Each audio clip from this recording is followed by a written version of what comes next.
Sobrang trending neto sa ibang bansa kaya gagawin ko dito sa aking higanting kawa kasi sobrang sarap neto. So let's go, gawin na natin. So meron na tayo dito mga marshmallow, biscuits, at iba't ibang klaseng mga nuts, butter, at powdered milk. So yun yung mga ingredients para makagawa nun. So umpisa na natin. Maglagay tayo ng butter.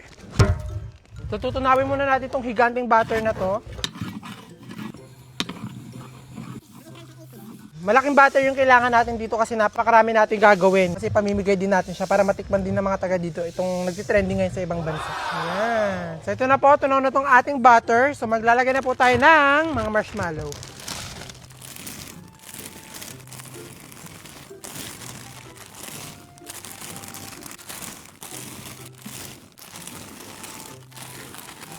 Daming marshmallow. Amazing!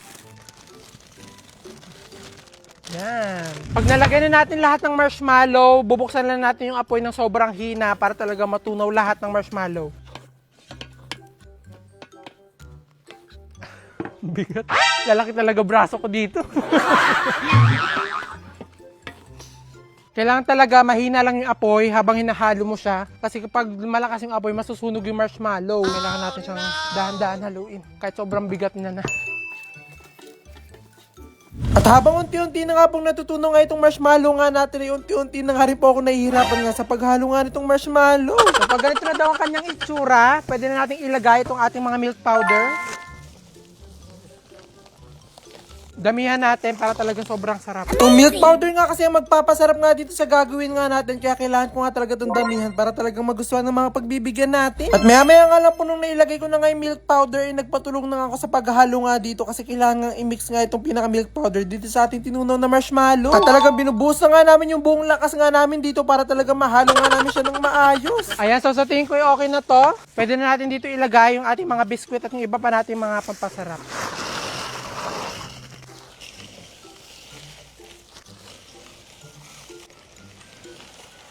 Almond.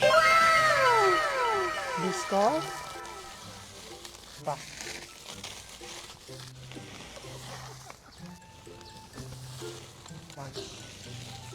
Tapos, haluin na natin siya gamit yung ating kamay. At nandito na nga po tayo sa exciting part nga po ng paggawa nga neto. Ito na po yung imimix natin yung mga nilagay natin sa tinunaw na marshmallow.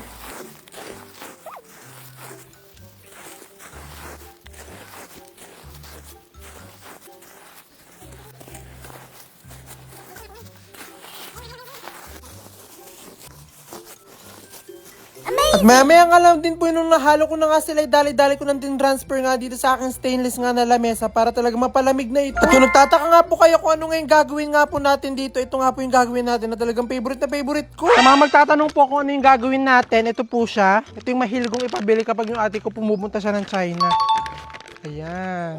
Ito dapat yung magawa natin.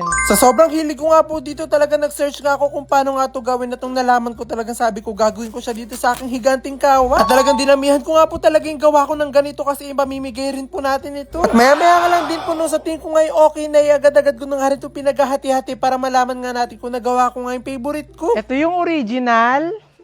At ito naman yung ginawa natin. Diba? Hindi naman sila nagkakalayo ng itsura. Pero titikman natin kung sino mas masarap, kung ito bang ginawa ko o itong original. So tikman muna natin itong original. Sarap talaga. Tikman naman natin itong ginawa ko. Hala? Mas masarap itong gawa ko. Kasi sakto lang yung lasa niya. Ito masarap.